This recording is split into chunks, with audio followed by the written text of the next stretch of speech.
Finding your own signature style of working by incorporating mixed media, textiles and embroidery, and becoming an idol of many fellow Fibre artists is something that Fleur Woods makes look easy.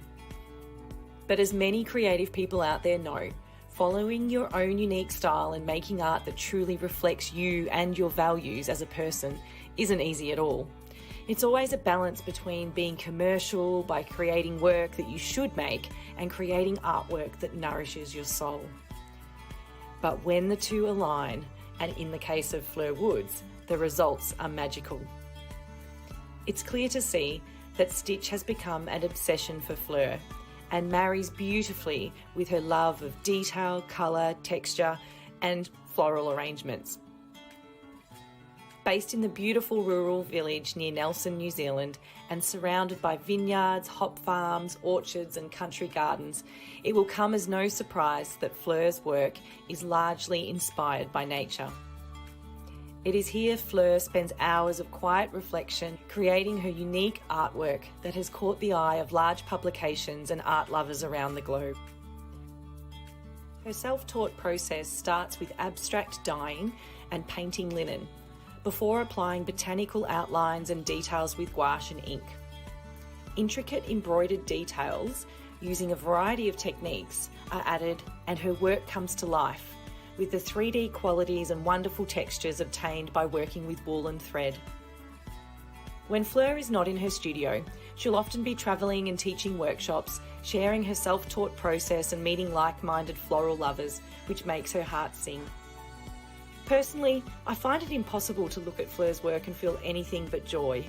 And I can't wait to share some of that joy tonight as we chat with the lovely Fleur Woods. So let's get started.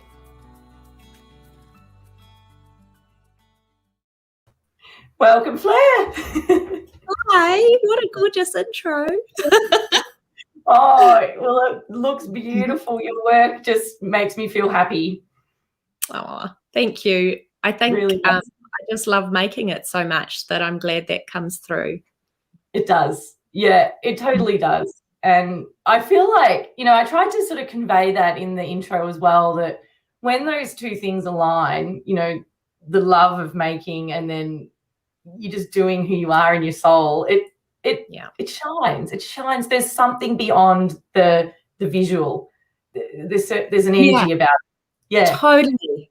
I think that's so true. I think as a creative, when you start to strike on that, when you start to find the little moments of magic in your process that feel really genuine to your heart and soul, not just kind of what you think you should make or what you hope people would like, but the stuff that really makes your heart sing. Yeah, that's where it's at. And I think it does translate. I feel it in other people's work, Yeah, absolutely. And I think as artists, that's what people are striving for. Do you think that that's like, is that the holy grail to find that alignment? I don't know. Yeah, I guess it is. I guess, I don't know. I feel like, well, for me anyway, I feel like I thought I knew what I needed to be a contemporary artist. And when I finally shed all of those preconceived ideas and let go of the idea that my work needed to look a certain way or feel a certain way, that's when the magic actually started to happen. So I kind of feel like it is the holy grail to find the magic, but I think sometimes we try too hard to find it, and often it's just there in the process, in the doing, like the making is where the magic is, and it will give you, it teaches you what you need to know rather than you controlling it completely. Yeah, that makes perfect sense.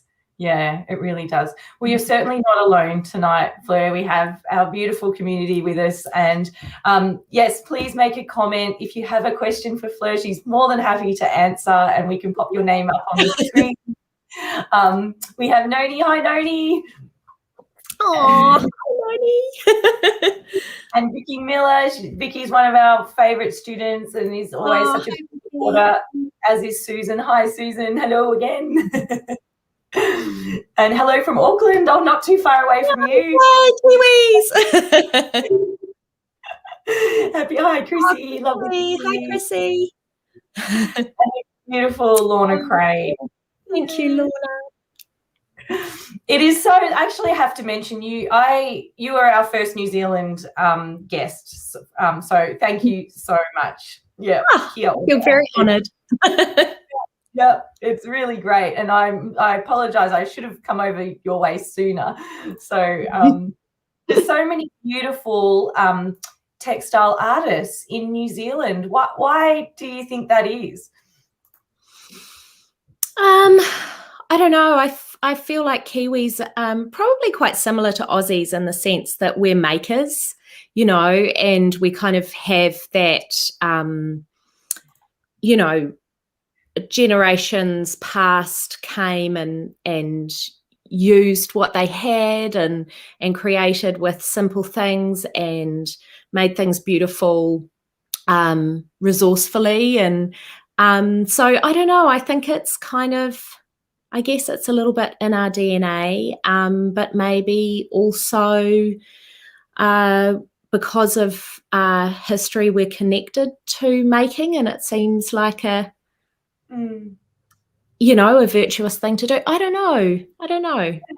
Yeah, I feel like New Zealand people are really authentic and they're really in touch with their heritage as well, and as are a lot of Australians. And making, you're right, has been such a big part of our culture for so long, especially our Indigenous culture.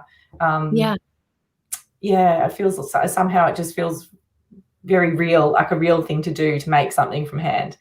Yeah, absolutely. It's tangible and it connects you to your community, to your environment, to, you know, the materials. I guess, like, even on a practical level, you know, in New Zealand we're big producers of wool and fibres and all of that stuff.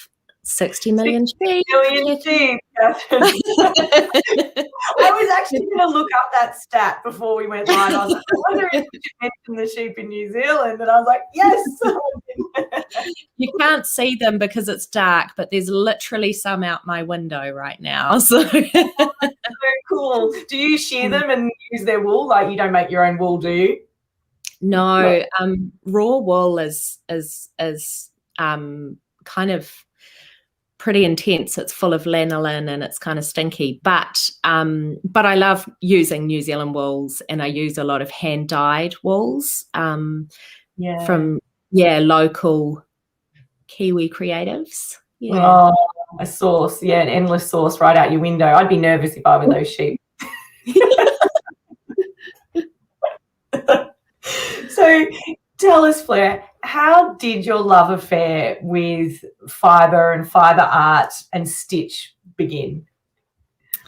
It kind of, I think it's always a little bit been a part of who I am. I didn't really know that my whole life, but I've always had kind of heirlooms from my great-grandmother, and both of my grandmothers were really creative and used fibre to make things. So I think there was an aesthetic, or like a background objects like tablecloths and cross stitches. And I also spent some time in Asia as a child, and textiles and embroidery are kind of quite well used and celebrated there.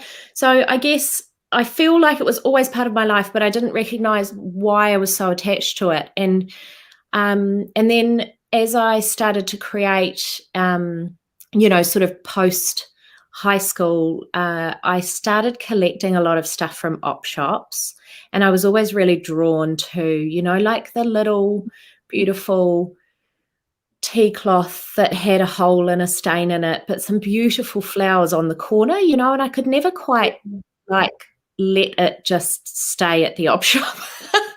So I started, you know, kind of collecting those sorts of things, and eventually kind of working in mixed media and thinking of my work as painting. So not actually physically stitching initially, but collaging a lot with fabrics and fibres. And I just loved them. And then I started to want to create a lot more of my own imagery.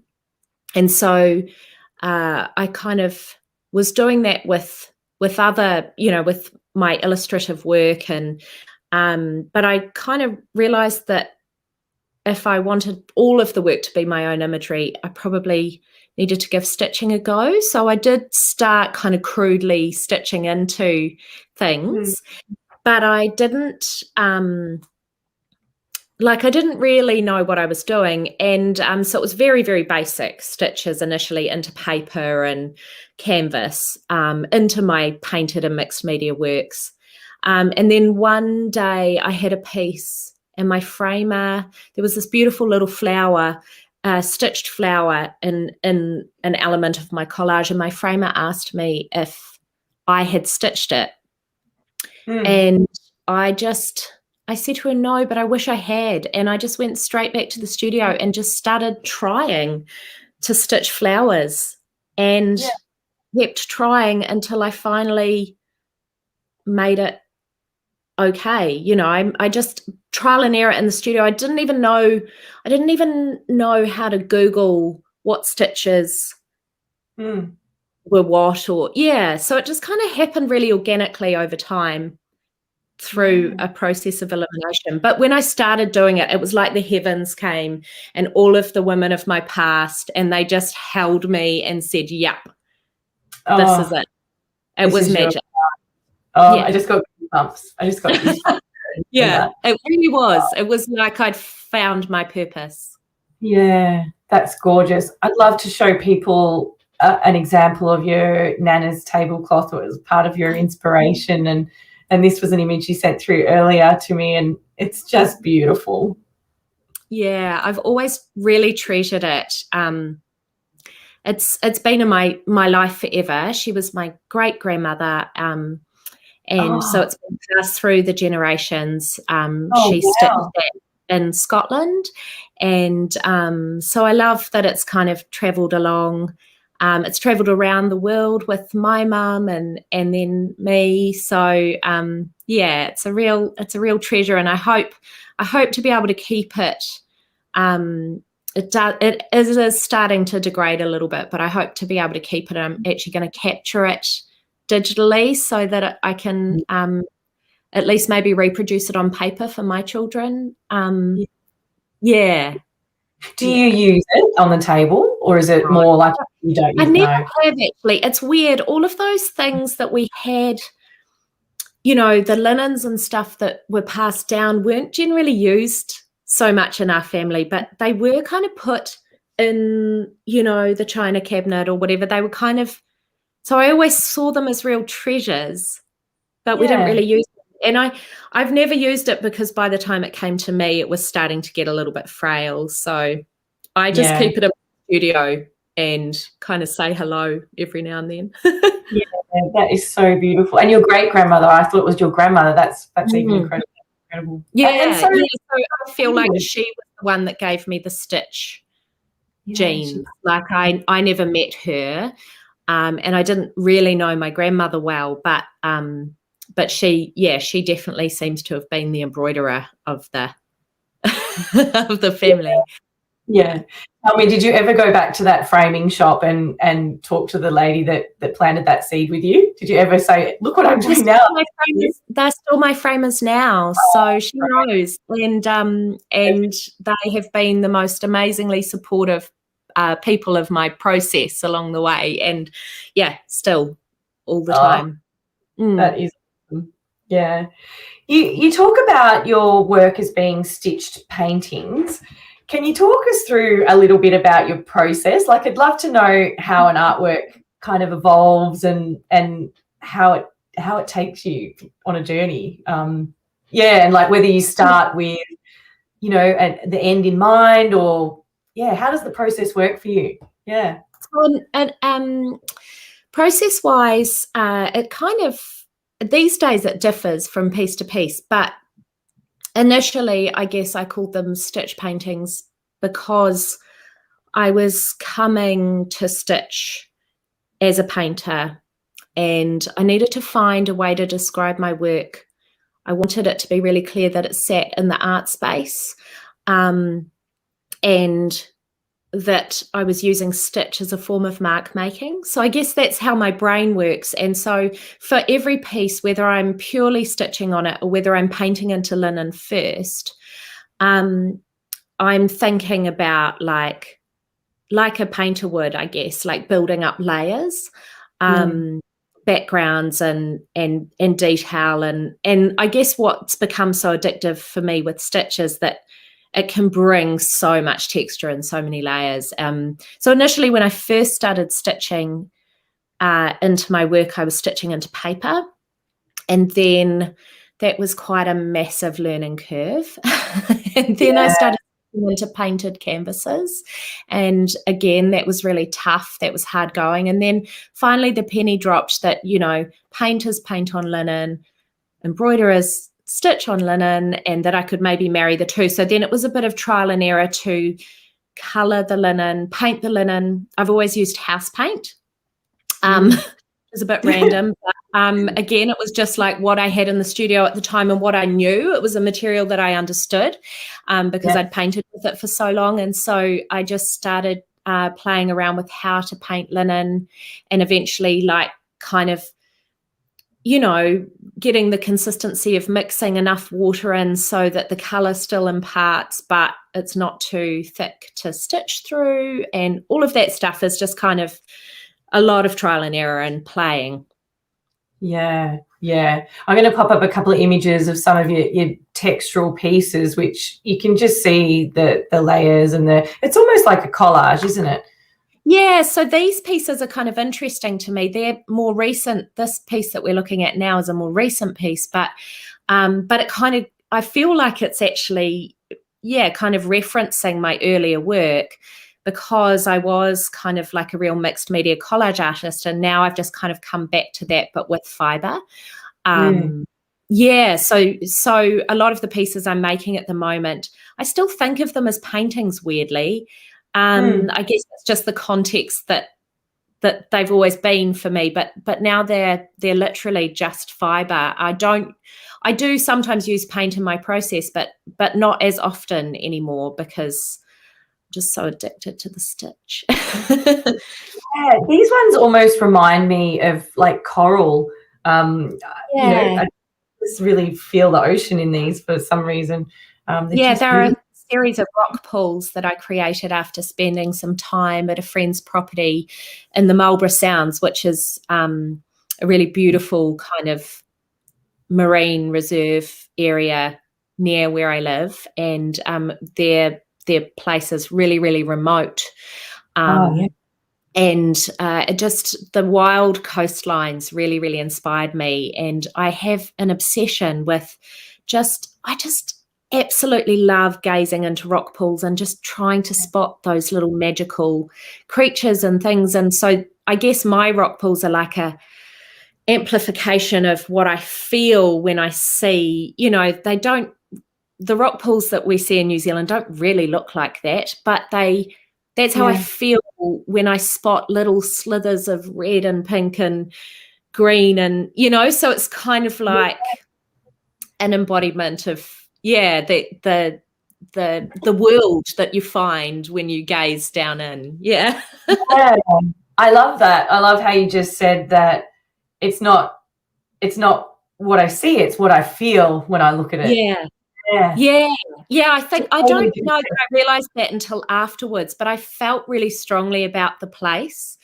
So I created a body of work called Down the Bay, which I exhibited last year, and some of these pieces were part of that. So it was just there's something very magical about, you know, digging into nature and geeking out and getting really inspired.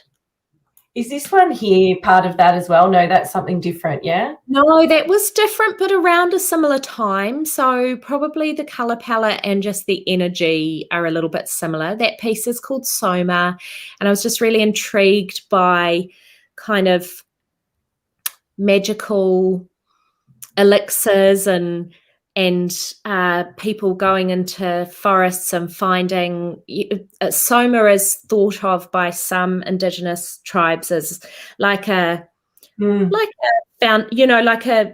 youth elixir, or a something that you can take to reach a state of nirvana or achieve longevity. Like everyone seems to have a kind of different interpretation of it, but I guess for me, again, that's another feeling one for me. It's like just that magical, finding those incredible plants. Nature just totally blows my mind. So yeah. I can certainly yes appreciate that as well. And that piece certainly had a really tribal feel to me. Like when I looked at it, it was like really, really tribal. It was beautiful. What was the journey like to sort of discovering your own voice or finding your own voice as an artist? When we were chatting, I was really surprised to learn that you owned your own gallery once. Yeah. Tell us about exhibiting your solo exhibition and owning your own gallery. Like, how did that happen? My process has always been very much a like fake it till you make it kind of slightly entrepreneurial kind of adventure roller coaster. I haven't got formal training. I've done a little bit of fine art school. I've done a little bit of all sorts of things, but I didn't quite complete any one degree. And so I worked in the corporate world but I was always kind of like having little exhibitions at cafes on the side and trying to find a place creatively. I guess I knew that I really wanted to practice as an artist, but, I think like so many of us, we kind of don't know how to make that a financial reality or, how it would look for that to be your day job. But I was quite determined. So I paused corporate life to have children, but also kind of with the knowledge that I wasn't going to go back to it. And when my children were little, I had a market stall with some friends at the Nelson Saturday Market, which is a really gorgeous, quite iconic kind of makers market here in New Zealand. And I thought that was goals at the time. And what I realized is it's actually just really cold early starts. And the stuff I was making at the time was pretty dreadful. It was, I sort of had these tiny windows of time when my children were asleep that I would throw something together. And so I guess, but, what was great about it was not the work, but was that I was finding myself. Then slowly I kind of moved away from doing markets, and I realized that if I wanted to earn a living, that maybe I wasn't the right person to make the same thing over and over again, that I maybe did want to go back to kind of more my art roots. So I repositioned myself creatively, and I had some support from a beautiful woman called Jo, who has a store in Upper Moutere called the Old Post Office. And she used to exhibit my work, and even when it was terrible, bless her. And eventually she actually opened up this, it was the original old post office for the region, and it's this beautiful old building. And she kind of gave me the opportunity to open my own space. And at the time I was really trying to get people to pick up my work, but they kind of weren't that interested. So I just felt like I didn't really have a creative community artistically, and I didn't have a degree. So I didn't have like a network of people that I'd studied with, and I just didn't know how to carve a space for myself. So I pretty much just thought, well, if I have my own gallery, people will think that I'm legit. And so maybe I will be legit, like I just kind of dived into it. And initially I thought I was going to have a kind of a contemporary space. And I agree, Lorna, just fake it till you make it. I feel like I'm still doing that, to be perfectly honest. I feel like I do. I don't know. But so I opened the space. Initially, I was exhibiting other people's work alongside my work. And then I realized that there was a lot of admin involved in doing that, and I didn't really enjoy that side of it. So I let that go and just made it a studio gallery space. And then one, very long, cold winter, I realized that it was going to be a hard gig, whatever I did. So maybe time to just embrace pink and flowers. and not try and be cool or clever or interesting, and just actually make what I love. And so I painted flowers up one of the walls, and I just started, that's when I really got my floral stitch groove on. Yes. Oh, that is so exciting. And I'm sure people have noticed, but we do have beautiful roses here tonight, and you've got flowers from your garden too, from the other side. So the last of the roses. So here's to all the nanas and the people that love their roses and florals, and we wish you could smell them. They're really beautiful. Actually, the roses from my garden, this is so kind of weird and gorgeous. The house that we live in, we rent a cottage on our friend's family farm, and the lady Helen Hyatt, who would have planted those roses, was also one of the founding members of the Nelson Embroidery Guild. So that's cool and random. And I happen to sit in the same spot that she used to sit and stitch. So I just feel like we're meant to be here. Yes. Well, good on you, Jo, for exhibiting your work when it was crap. And good on the Embroiderers Guild for planting those gorgeous roses. How beautiful. Yeah.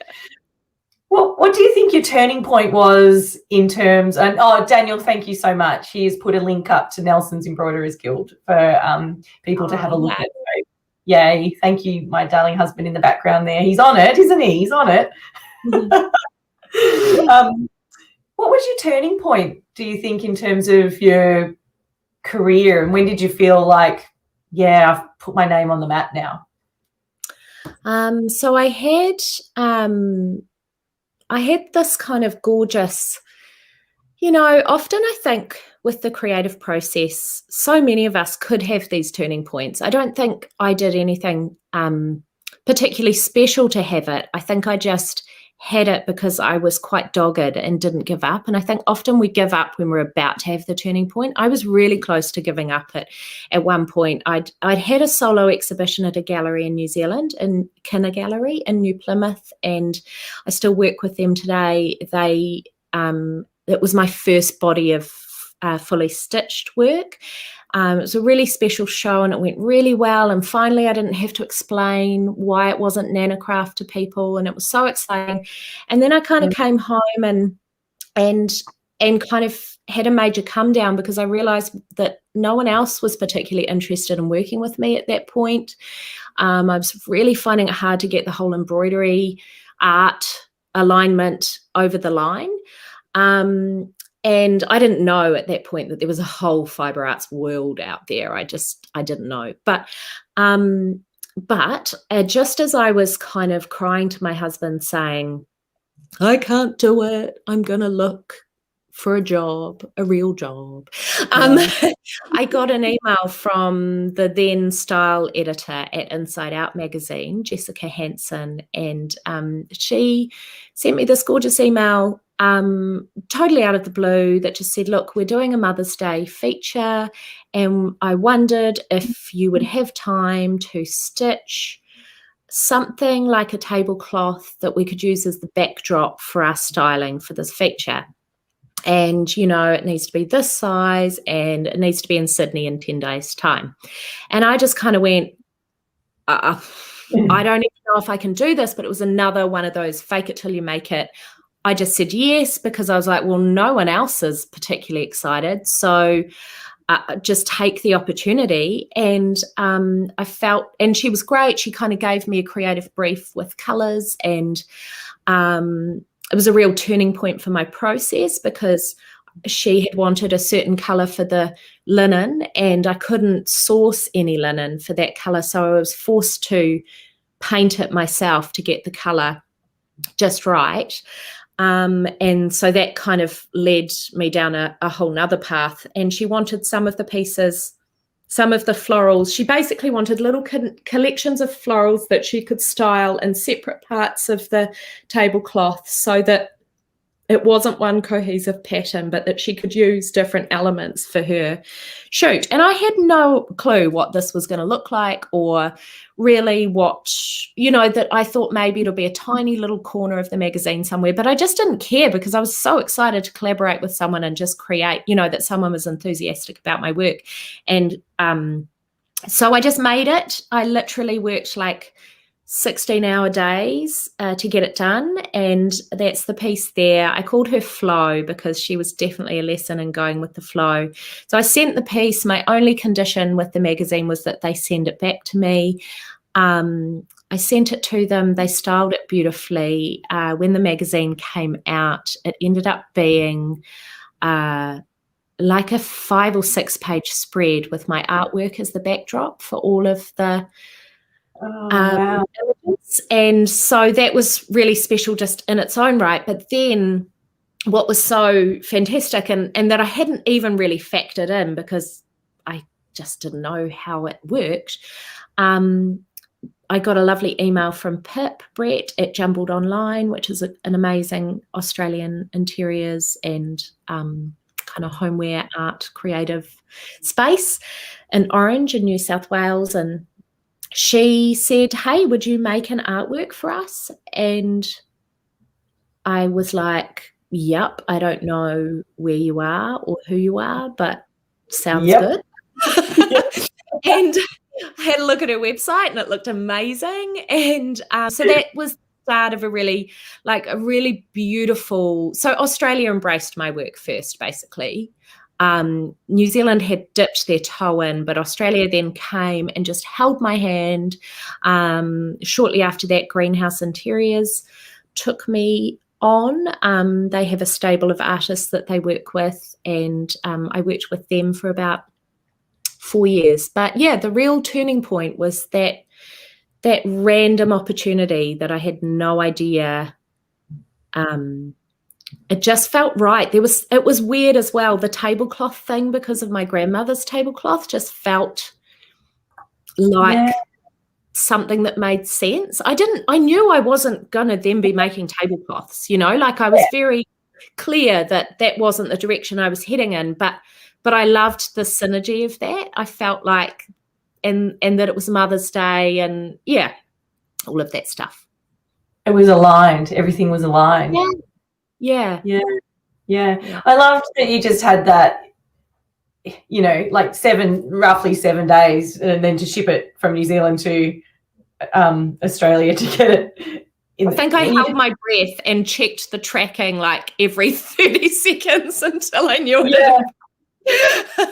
Oh my goodness, aren't you glad it's not now? You never know when it'll turn up. Just probably would say no now. Too hard.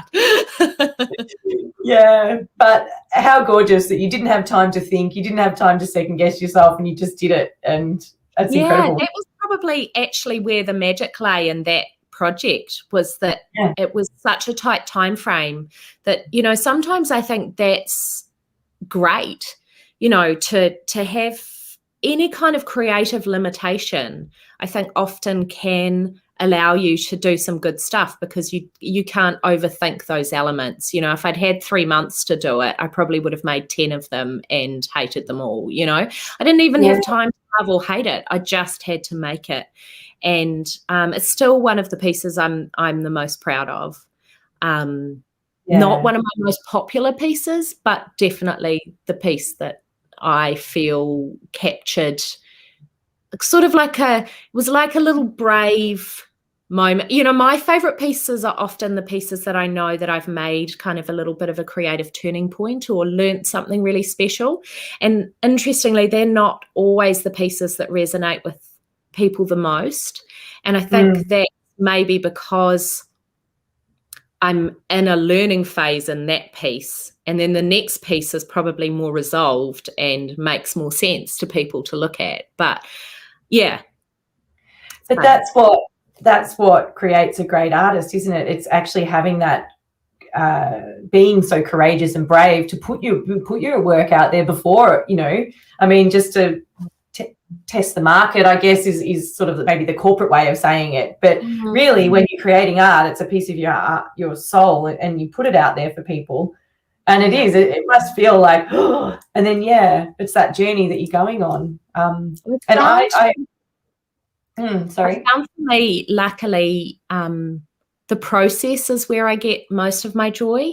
So often I'm really happy for it to go find a new home by the end of it. Not because I don't love the piece, but just because I would just keep working on it until the end of time. I would never stop.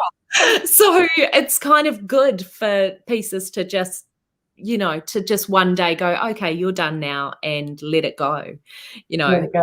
Yeah. And off it goes into the world. Patricia, hi Patricia. She said it. What a great alignment. Yeah, with the I really feel that too. Yeah. How do you think? So you're a wonderful workshop facilitator, and I imagine that you'd just be beautiful to spend time with in a space. And do you feel like being self-taught has actually helped you be, one, a better artist, and two, maybe a better teacher? Yeah. Not that I haven't worked with people who aren't amazing teachers who've had formal education. I think just individually for me, I think what I've learned is that creatively we all have most of the tools that we need. The rest is just practice, and most of it is confidence. And sometimes, I guess I feel like compelled to share the joy I get from Stitch, and the therapy I get from it. So that sort of drove me towards teaching. But then I found I loved teaching so much because I don't see it as teaching so much as I just feel like it's my job to create a safe space for people to be their creative selves in. And I just kind of don't believe that any of us really know any more than the other, but some of us have had more practice, I think intrinsically we all have everything we need to do it. It's just often we don't have that kind of, and I guess I just learnt through a roller coaster of kind of highs and lows. I probably could have made it a lot easier for myself if I'd just gone and taken a course. But that was my path, and I just figure it's meant to be. And I think the one thing that is a bonus for me not having had formal education is because I didn't know how to do things properly, I just did it the way that worked for me. And so it's allowed me to be kind of like, I guess, not restricted by that knowledge of a set of rules, or I just didn't have that, so I could just do whatever I wanted. Yeah. And you're like passing that freedom on to your students. Yeah, that's my goal, is just that people can come to my classes and feel able to go away, like empowered to go away with all the resources that they need, but also with the knowledge that actually it's no big deal. Like, I think we get really loaded around time. Time is quite precious to us, and we have this weird thing with creativity where we think that we should just, I've given myself 2 hours today to create, so it's going to be awesome, and then it's not awesome, and then we get a bit sad about it, and then we kind of don't do it again for 6 months or whatever. And I think it's just like, I say this in every class, so people who have been to my class will just be rolling their eyes right now, but it's like, you wouldn't turn up to the starting line of a marathon and have not trained and not warmed up and not have the right shoes. Like, the creative process is exactly the same. It's just a practice, and the more you practice, the fitter you get, the easier it is each time. I don't believe it's about having fancy tools, but it is about having the basics. Like, you need running shoes to be able to run. It's just, it's so simple, but we kind of overcomplicate it because we have this weird like ego notion that we were just born to create, and so therefore we should be awesome at it. And we were born to create, but you still don't get to be awesome at it straight away. you gotta work it out. Yeah. And we're all so different. I guess that's the other thing, is when I teach, no one's going to walk away with the same piece. It's not who I am. I don't make the same piece easily ever. And I just think everyone has a different style of mark making and a different nature. You know, some people's mark making is tiny and gentle and fine, and that so suits them, and others is ballsy and bold and brash, and that's it's perfect. So yeah, I feel like I'm a facilitator more than a teacher. Yes, yeah. Lorna says a true instinctual. Yeah, I think I pronounced that right. And yeah, you're right. 90% practice, 10% inspiration. Yeah, quite often, it's so easy to fall in the inspiration trap and just because I get inspired by so much. Like Me too. And I have to rein myself in sometimes. But how I manage that often is by working on sort of 3 to 5 projects at once, so that I'm able to jump between each one, within an hour even, so that I'm always looking with fresh eyes and getting to play in different ways that scratches that itch, but also getting the work done. So, I find that helps. But, I think we're all naturally, drawn to so many different methods. I definitely have to stay in my lane at the moment so that I can get my work done and not go learn a new craft. Yes, stay in your lane. I was talking to Rebecca Crowell last week with Noni, and she described abstraction as staying in the lanes. Like, so you know how you've got the lanes in the highway, and I was thinking about it afterwards, like bumper bowling. Do you do bumper bowling, like when you go bowling and you put the safety things up so you can't, go off? Yeah, put your bumpers on. Yes, Chrissy says attending one of Fleur's workshops is at the top of my bucket list. Well, Chrissy, if you could make it to Australia next year in April, Fleur's having what promises to be a wonderful workshop at Fibre Arts Australia, and we'll pop a link up. Yeah, which is so exciting. We'll pop a link up, and hopefully there's still places there for you to attend if you can get here, and hopefully you'll be able to get here too, Fleur. We're really, fingers crossed for you. No, I'm super excited. I miss Australia so much. I have no plans to get over there prior to that, and my brother's also in Melbourne, so I'd really like to see him too. I haven't seen him since quite a long time. Yeah, that's tough. Chrissy says perfect way to spend your 40th. Yeah, how awesome. We'll get on the same flight, Chrissy. Chrissy's a fellow Kiwi, and she's actually an amazing illustration artist. Oh. If anyone wants to Google her work, it's incredible. Out. There you go, Daniel. Do something in the background. I can see him typing away quickly. You mentioned time before, and I wanted to touch on that in a couple of different ways with you. One being that once you are quite well known online, I guess you've got a great following now, and you've been in great publications, and you must now, I mean, I don't know, tell me if I'm being presumptuous, but there must be opportunities coming more fast and thick than what they were in the beginning. Sure. How do you manage your time in terms of that, and how do you now pick and choose what collaborations you want to do? And then from there, I'd love to talk to you about just the pure, beautiful joy of slowing down and stitch, but maybe we'll go to the opportunity side of things now. It's kind of like the double-edged sword, isn't it? Like it's such a fun thing, because you know how you always see those quotes on Instagram that say, remember how you wanted to be where you are now?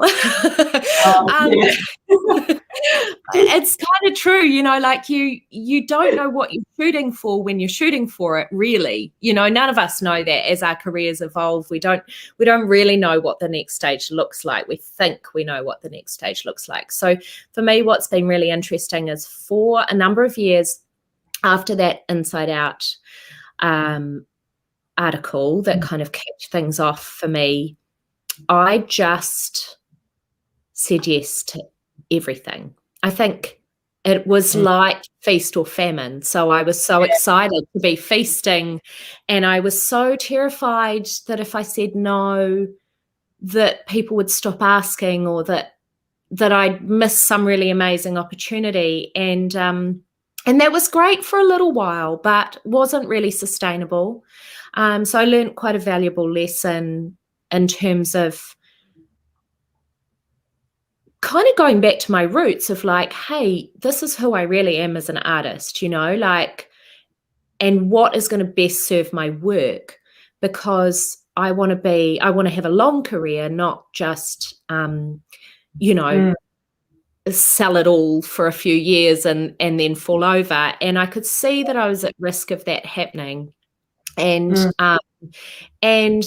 for me, it's really, really important that my work really embodies a lot of joy and authenticity, and kind of tells gentle, beautiful stories about things I care about. And I could see that actually that just takes time. So I guess what I've found is when I'm trying to make a decision now, as opposed to then, I've just tried to change my mentality around having enough work, because I think as a creative, lots of people in the creative industries have that kind of thing of like, oh, but what if there's not another gig after this one?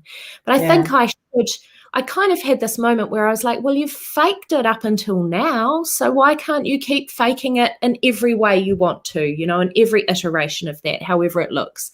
And so I kind of just had to put my big girl knickers on, you know, again, and go, I don't, it's going to be okay. Because I was a little bit scared that if I then started saying no to things that it wouldn't, you know, that I wouldn't have enough work, or because it is my full-time job, and you know, I'm contribute to the support of my family, and so it's kind of not optional to, you know, it feels like almost too much of a luxury to say no. But what I've realized is if I want a long career, my work really does have to be at its best, and I need time and space in order to really make my best work.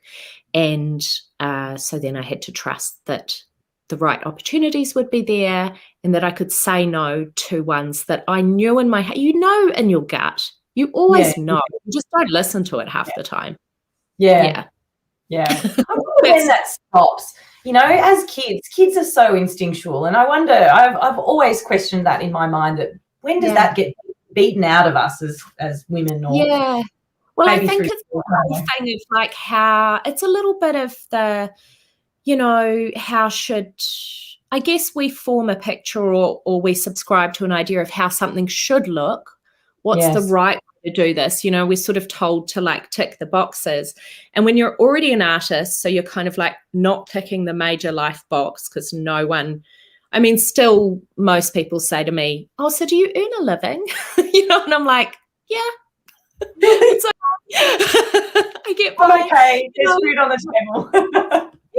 Like I don't know. I find that you don't ask a dentist if they earn a living, but I get it. But it's kind of a funny thing to me.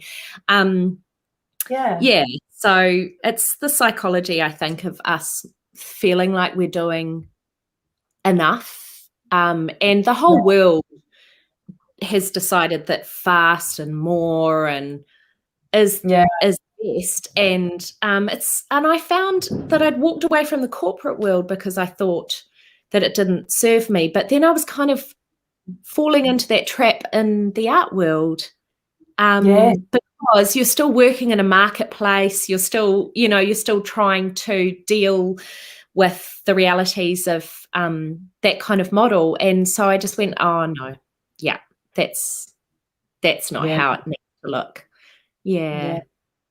That's so beautiful, and it really resonates, I think, certainly with me, and I'm sure everybody else. We both, my husband and I, have stepped away from corporate roles in the past, and we even sold our house because of it. We were just getting out of that rat race. We didn't want, we saw what it was doing to us as a family, and as I'll get personal here, Daniel, but you know, as a couple as well. We were just seriously on this treadmill, this never-ending sort of spiral, and it was like, we're miserable. Like seriously, we were miserable. Like, sell the house, get rid of the mortgage, Now, like, you know, yes, we don't have sort of, I mean, we do have housing security. I can't say that we don't. We live in a great house, a great neighborhood, and I'm so grateful for our landlords and the people that look after our house for us, and, you know, so, so grateful. But it was all about that letting go of that, just letting go and trusting that we will be fine. Just because everybody else has got that doesn't mean we need it. And if we hadn't have done that, I wouldn't have been able to start Fibre Arts Take Two. I just wouldn't have done it. Yeah, that's right. It is. It's this funny thing of, it's just choices, I guess. And people ask me all the time, like, how did you manage to become a full-time artist? You know, we just made choices to make it work. I've got a really, really supportive husband and a really supportive family who kind of were okay with me not earning a great living while I got started, like any new business, you know, like it just takes a couple of years to really get the wheels turning. And they gave me that time and support, and we definitely had the lots of rice weeks. and that was a choice that we made. And so now I also see it a little bit like, you know, you've made that choice to step out of, I guess, mainstream lifestyle.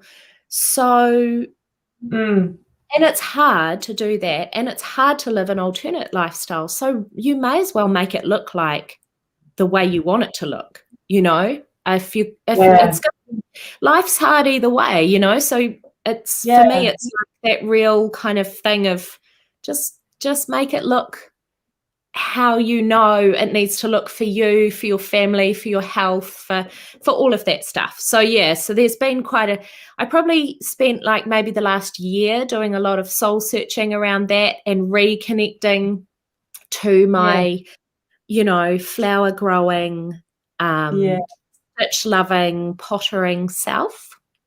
Yeah. I turned 40 and I had a bit of a midlife crisis and got a puppy. Yay!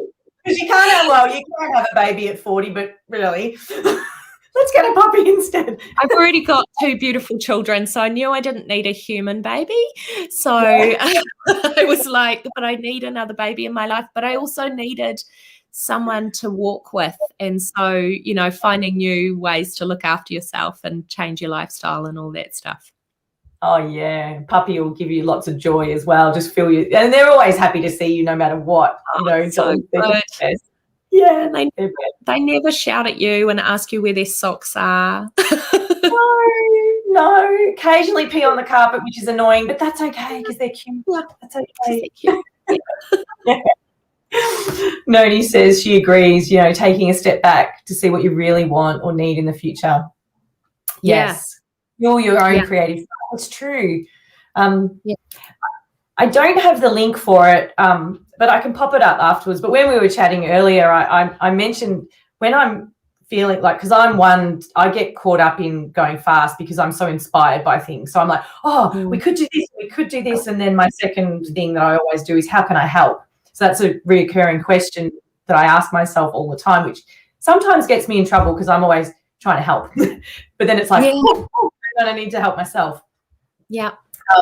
But there's this video on YouTube, and I'm quite a fan of TED Talks, and it's about this beautiful Hawaiian deep sea diver, and she dives into the depths of the ocean, and it's deep rooted into her heritage as well. I think she comes from a line of fishermen. So, but she deep sea dives, and it's incredible how she describes it. But she comes across a big great white shark, and you can't outswim a great white shark. You just can't. And actually what she does is she learns to swim towards it. And then she realizes that she can do this beautiful dance with this great white shark just by slowing down. And I just love that. I totally recommend it if anyone can look it up, or Daniel, if you can find it. Beautiful little TED. You know, I think it's only, 15, 20 minutes, but it's just a little reminder for myself, like when I start to feel literally not being able to breathe, just hang on a minute, slow down, Ange, and sometimes to go further, faster, you actually need to slow down.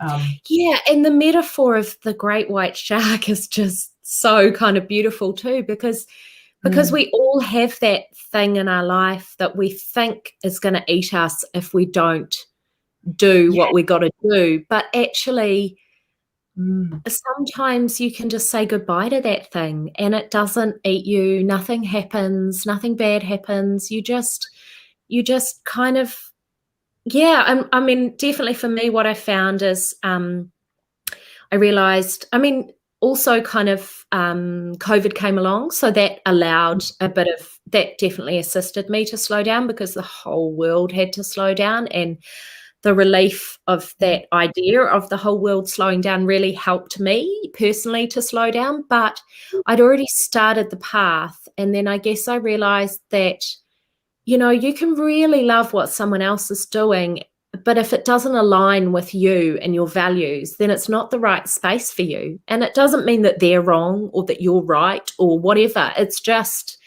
the reality of it. And we're all so different. And I think, for me, I've just realized that stitch is such a slow craft. And look, I'm all for a shortcut if there's an awesome one. People in my workshops will tell you I've got some great hacks to avoid turkey work stitch because it's just bores me. Turkey work. I don't know what turkey work is. Turkey work is like fluffy pom-pom, you know, like if you want like the stitches to be fluffy, you can create like a loop pile and then cut it and it's fluffy. But I will do anything to avoid that stitch because it's such a huge labor of love. But but like I think just honoring that actually slow things are okay, and it's given me the confidence to also recognize what my time is worth, and so making sure that I'm working with people that I want to spend time with, that I'm inspired to spend time with, getting paid what I'm worth to do things, and saying no. And not feeling, I still do feel a little bad. I think it's still just a work in progress when I say no, because I can't make it align with the amount of time I have available or the energy I have available or what have you, or the financial incentive, whatever it is. Sometimes, I'm just trying to be really kind to myself about that and go, no, just remember that, you know, no one else is going to look after your career. Like, it's your job. You've worked to get to this point. Now it's your job to kind of make sure it keeps flowing in the direction you want it to. You can't get cross about it if you don't make those choices for yourself. That's beautiful. And Ty, I always remind myself that I'm very careful. I try to be very careful with people's time because it's the one resource that's equal for everybody in this world. Can't get more of it. We don't have less of it. It is actually the only thing that I think that's fair. Yeah, that's so true. I've never thought about it like that. I guess what I've tried to do with time, because my work takes so long, is embrace that it is only time, and that whether we have lots of it or little of it, it is what it is, you know, and that kind of that you can't change it. A minute is as long as it is every day.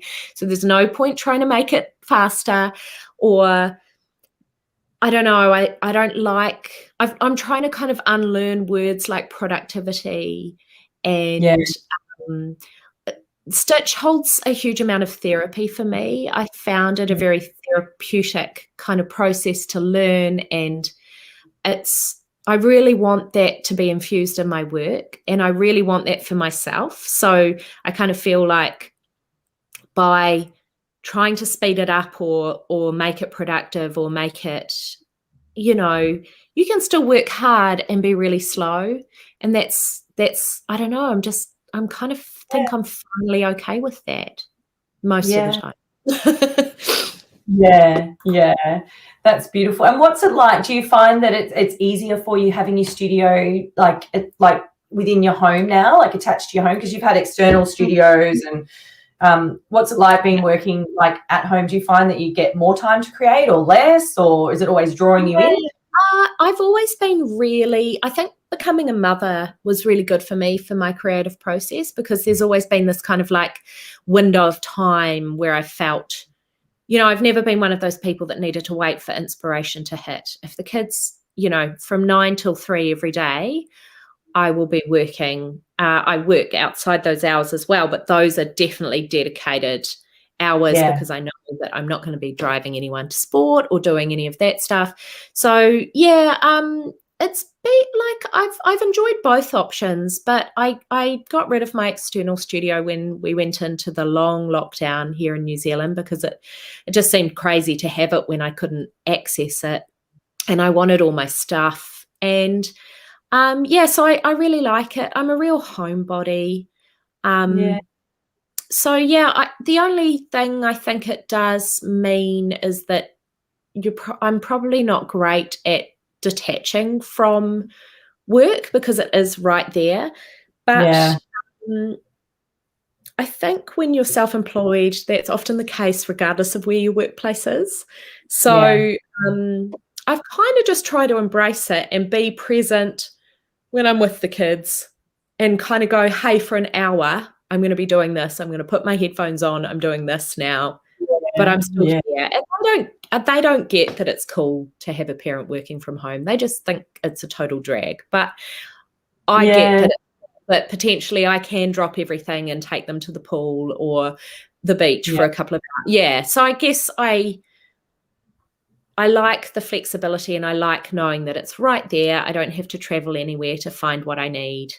I think sometimes it's a bit of a pain because I have a colleague that comes and works with me one day a week, and I have to always try and make sure that no one's dirty socks are on the floor before she gets here. So that's, there's kind of, it's not perfect, but it works. No. Yeah. My son recently stood on a sewing needle and it got embedded into his foot and it actually snapped off, and we let him run around on it for a week thinking, oh, no, it can't be in there. And it certainly was in there, and we found it with a metal detector. I should laugh, but it was kind of funny. And then they couldn't get it out at the general practitioner, so he ended up going to and having plastic surgery on his foot to get it out. And I know he's fine. He's really good, and we've got a great picture of the X-ray and great story to tell. Kind of really right, isn't it? Yeah, you really do have to be careful what you leave on the floor.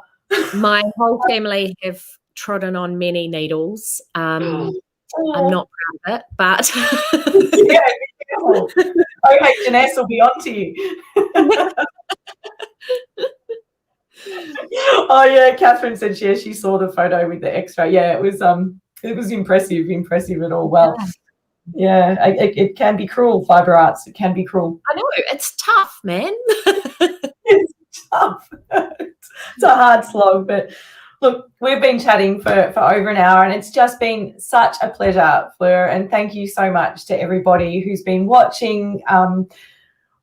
I just want to say things that really resonated with me when you were talking were about the joy that you bring, the authenticity that you have, faking it till you make it. Good on you. I think that's one of the most honest things I've heard anyone say. And just thank you for creating your own. And this is to use your words.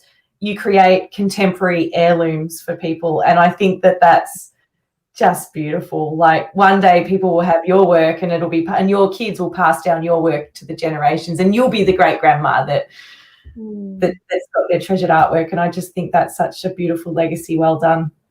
Oh, thank you so much. And thanks for creating this platform. I just think it's such a beautiful thing that, aren't we so lucky that we can talk and we're miles apart and we can share it with other people.